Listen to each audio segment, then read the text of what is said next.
poured myself a second cup of coffee that morning and told myself everything would be fine. My daughter was getting married. That should have been enough. That should have been everything. Nadine had been planning this day since she was 7 years old, cutting pictures of white dresses out of magazines and taping them to her bedroom wall. She grew up, got her nursing degree, worked double shifts for 3 years to pay off her student loans, and then she met Thaddeus. And Thaddeus was kind. That was the first thing I noticed. Not his looks, not his job. The way he held the door open for the elderly man behind him at the restaurant when he didn't know I was watching. That told me everything I needed to know about him. What it did not tell me was anything about his mother. I met her for the first time at a small dinner, just the two families, about 4 months before the wedding. She walked in wearing a cream blazer and a strand of pearls that probably cost more than my car, and she introduced herself as Vivienne, not Viv. Vivienne. She said it the way some people say a word they want you to remember. I extended my hand and said it was so lovely to finally meet her. She smiled and looked me over once. Just once. Quickly. The way you look at something in a shop window when you've already decided you're not going to buy it. I told myself I was imagining things. I was not imagining things. Over dinner, she asked Nadine what hospital she worked at. Nadine told her. Vivian nodded slowly and said, "That's a community hospital, isn't it?" The way she said community, drawn out just slightly like a footnote, made my husband reach under the table and squeeze my hand. He felt it too. After dinner, walking to our car, he said quietly, "She's going to be a problem." I said, "She's just nervous. New people." He looked at me the way he's looked at me for 38 years when he knows I'm lying to myself, and he didn't say anything else. The months leading up to the wedding were a study in small cruelties. Vivienne had opinions about everything. The venue, too modest. The flowers, too casual. The guest list, too many people from our side, she said once, laughing lightly, as if that made it a joke. She suggested Thaddeus's cousin should sing during the ceremony. She was there, uninvited, at 3 of the 4 dress fittings. She sent Nadine an article about destination weddings in Portugal, 2 weeks before our venue deposit was due and non-refundable. Each thing on its own was small, a suggestion, a comment, an article, but they added up the way small things do, quietly, like water filling a basement. Nadine never said anything. That was the thing about my daughter, she absorbed. She smiled through it and laughed it off and called me afterward, voice tight, and said she was fine. She was always fine. She had been fine through things that would have leveled most people.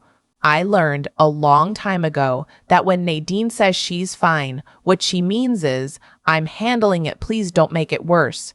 So I didn't push. I stayed in my lane. I came to the rehearsal dinner with a smile and sat across from Vivienne and made small talk about the weather in October and whether the forecasted rain might clear by Saturday. It cleared. The wedding day was beautiful in the way that days sometimes are when you've spent so long dreading them. Bright and cool, the kind of light that makes everything look like a photograph. I helped Nadine into her dress in the hotel room, and she looked at herself in the mirror and her eyes went soft and she said, "Mom, I'm happy. I'm really happy." I told her that was all I ever wanted, and I meant it. I meant it with everything I had. The ceremony was perfect. Thaddeus cried at the altar. I cried in the 3rd row. My husband put his arm around me and I thought, this is enough. Whatever comes next, this moment is enough. The reception was held at a banquet hall about 20 minutes from the church. Round tables, candles everywhere, a band that actually knew how to read a room. By the time dinner was served and the first round of toasts had come and gone, I had almost fully relaxed. I almost allowed myself to just be there in the moment, as Nadine's mother watching my daughter dance with her new husband. Then Vivian stood up. She hadn't been on the program. There had been a very deliberate toasting order, the maid of honor, the best man, my husband, then a brief word from Thaddeus's uncle who had flown in from Phoenix. Vivian had not been listed, but she picked up her glass and she stood, and the room quieted the way rooms do when someone with a certain kind of presence decides they have something to say. She smiled at the room.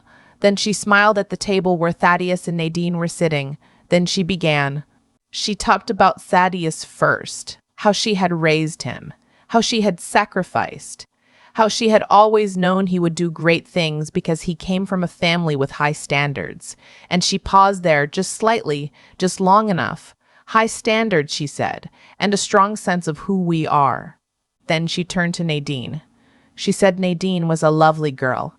She said it warmly, the way you describe a stray cat someone has taken in. She said Thaddeus had always had a big heart. She said, and here she raised her glass a little higher to the room, to the guests, to the 112 people sitting at those candlelit tables. She said that she admired how far Nadine had come. She didn't have the same advantages growing up, Vivian said, her voice smooth and generous and completely merciless. She comes from simpler circumstances, but we are so glad to welcome her, and we look forward to helping her grow into everything she can become. She lifted her glass. Half the room lifted theirs. I watched Nadine's face. I watched the exact moment when the smile didn't disappear. It just stopped being real, like a light that goes from warm to fluorescent. Nobody else would have caught it. I caught it because I have been watching that face for 32 years. My husband's hand found my arm. Don't, he said, very quietly. I looked at him. I looked at our daughter. I looked at Thaddeus, who was staring at the tablecloth with a muscle working in his jaw. He knew. He heard exactly what his mother had just said, underneath the words she'd used to say it. Underneath the words she'd used to say it. I reached down and picked up my glass. I stood up. There's a specific kind of silence that happens in a room when someone unexpected rises. Not a hush, more like an intake of breath. I felt it, and I used it. I said I'd like to add something, if that's all right. I didn't wait for permission. I said it was a beautiful night. I said Thaddeus was a wonderful man, and that watching Nadine choose him, not be chosen, choose him had made me proud in ways I hadn't expected. I thanked the venue staff, the band, the guests who had traveled, and then I paused, the way Vivian had paused, and I looked directly at her. I said, Vivian mentioned that Nadine came from simpler circumstances. I'd like to speak to that. The room was very still. Nadine grew up in a house where her father worked union construction for 26 years, I said, where I cleaned other people's homes on weekends to make sure she could go to the same school district as kids whose parents didn't clean houses, where she learned early that you don't get things handed to you, you earn them. She earned her nursing degree. She earned her license. She earned the respect of every doctor and administrator at that hospital, and she earned it without a single phone call made on her behalf to anyone. I let that land. I know about phone calls made on behalf, I said, because 7 years ago, when Thaddeus was passed over for a promotion at his first firm, Vivian called the managing partner, a man she had known socially for years, and asked him to reconsider. Thaddeus doesn't know that. He thinks he got that promotion on merit. He did good work. But the door that opened it, that door had a different hand on it. The room was not breathing.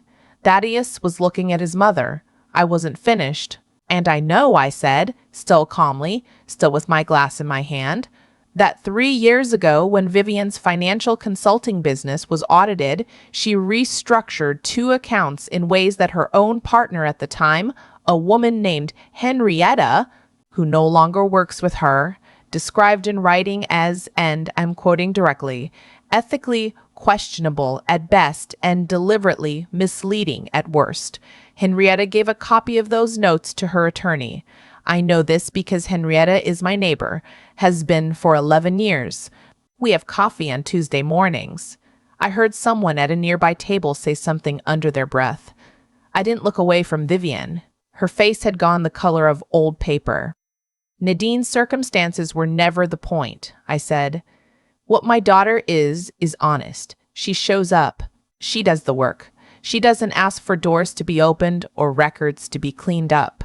I am not ashamed of where she comes from. I am not ashamed of where we come from. And I will not sit quietly while someone uses a wedding toast to make my daughter feel small in front of the people who love her. I raised my glass. To Nadine and Thaddeus, I said, May your life together be built on truth. There is nothing stronger. I sat down. The band started playing something. I don't remember what it was. My husband was gripping my hand so tightly I could feel every knuckle. Somewhere behind me, someone began to clap, and then more people joined, and I did not turn around to look because I was watching Nadine. She was crying. Not the quiet, managed kind of crying she does when she's trying to hold it together. The other kind. The kind that comes when something that has been pressing on you for a long time suddenly lifts. Thaddeus stood up from the table. He walked past the dance floor, past the bar cart, and out through the side doors toward the parking lot. 3 minutes later, his mother followed him. They were outside for a long time. I went to the bathroom and stood at the sink and looked at myself in the mirror for a moment. My hands were steady. I hadn't expected that. I had expected to be shaking. When I came back out, my husband was waiting in the hallway. He looked at me for a moment and then he pulled me into a hug without saying anything, which is the thing I love most about him. He knows when words are extra. The rest of the evening was quieter than it might have been. Vivian came back inside about 40 minutes later and sat at her table and did not give another toast. She did not speak to me. When she said goodbye, she said it to Thaddeus, and she said it to Nadine, and she walked out with her husband holding the door. Thaddeus found me near the end of the night while the band was playing something slow, and the floor had cleared down to a handful of couples. He said, "Did you know all of that? About the promotion? About Henrietta?" I told him I had known about Henrietta for years. I told him about the Tuesday coffees. I told him that I had not planned to use any of it, that I had filed it away in the way you file things you hope you never need, and that tonight I needed it. He was quiet for a moment. Then he said, "She called my boss." Not a question. I nodded. He stood there with his hands in his pockets, looking at the dance floor. Then he said, very quietly, "I thought I got that on my own." "You did the work," I told him. "The door was just opened a little differently than you knew." He thought about that. Then he said, "I need to talk to her." Really talk to her. I told him that was between him and his mother, and that I trusted him to handle it the right way, because I did. I'd watched him at that restaurant door all those months ago. I knew who he was. Later that night, well after midnight, after the hall had cleared and the flowers were being loaded into vans and the catering staff was stacking chairs, Nadine and I sat at the last remaining table with our shoes off and 2 glasses of champagne that had been left untouched during all of this. She said, "You didn't have to do that." I said, "I know." She was quiet. Then she said, "I've been telling myself it wasn't that bad, that she just talks that way, that it wasn't personal." I didn't say anything. "It was personal, wasn't it?" she said. "It was always personal," I said. "But it's not about you. It never was. People who need to diminish someone else are always working on a problem inside themselves. You were just the nearest available target." She turned her glass in her hands. "Do you think she'll ever, I don't know, change?" "I think tonight was the beginning of a different kind of relationship with her son," I said. "What she does with that is up to her." Nadine looked at me then. Really looked at me. The way she used to look at me when she was small and something had frightened her, and she needed to know I was still there. "I'm proud of us," she said. "Our family. What we are." I pulled her into my shoulder and held her the way I held her when she was 7 and 18 and 24, after a hard shift and every age in between. "So am I said. "So am I." I drove home at 1 in the morning with my husband asleep in the passenger seat and the roads empty and the radio playing something old and quiet. I thought about Vivian standing up in that room with her pearls and her smooth voice and her certainty that she knew exactly how things were ordered, who mattered, who didn't, who needed to be helped, and who already had what it took. I thought about the fact that the truth had been sitting in my neighbor's kitchen for 3 years, written on legal notes in a manila folder, waiting for someone to need it. The truth doesn't rush. It doesn't knock. It just waits, patient as anything, until the moment when the door finally opens. And when that moment comes, you have to be the one who walks through it. I drove home, and I was not sorry, and the road was clear all the way. I have thought about that night many times since. Not with anger. The anger burned off a long time ago, somewhere on that empty road home at 1 in the morning. What I think about now is the shape of it. The way things that seem random, looking forward, make a kind of sense when you turn around and look back. Vivienne spent years building a version of herself that other people would find impressive. The pearls, the blazer, the voice that made certain words feel like a category. She built that carefully, and I think she believed it, believed she had actually become the thing she was performing. That's the part that gets me. It wasn't cruelty for its own sake. It was a woman who had confused her image with her value and then spent her life protecting the image because she no longer knew the difference. Nadine spent those same years doing something quieter. Double shifts. Student loans paid off one paycheck at a time. Getting up early and staying late and learning the things that can't be handed to you or arranged with a phone call. She wasn't building an image. She was building herself. There's a difference, and it matters, and the difference is exactly why she could stand in that banquet hall with tears on her face and not a single thing to be ashamed of. What I've come to understand is that how you live accumulates. Not in a mystical way, just in the plain, practical way that choices stack up over time and become the person you are. Vivienne's choices stacked up into someone who needed to diminish a young woman on her wedding day to feel secure. Nadine's choices stacked up into someone whose own mother-in-law couldn't find a real thing to fault, so she reached for class instead. That tells you everything. I didn't walk into that reception with a plan. I want to be honest about that. I had no intention of standing up. I had every intention of keeping the peace, eating the chicken, dancing badly with my husband, and going home. But there are moments where keeping quiet isn't peace. It's just postponed damage. Nadine had been absorbing these small cruelties for months, filing them away, telling herself she was fine. She would have filed that toast away too and carried it and taken it into her marriage like a stone in a pocket. I couldn't let that happen. The truth about Vivienne's business practices didn't come from malice. It came from 11 years of Tuesday morning coffee with a neighbor who trusted me with something painful. I never went looking for it. I simply held it, the way you hold things you hope you won't need. What I've learned is that honesty has a long memory. It keeps records quietly, without any agenda, and it waits. Thaddeus is a good man. He will work through what he learned that night.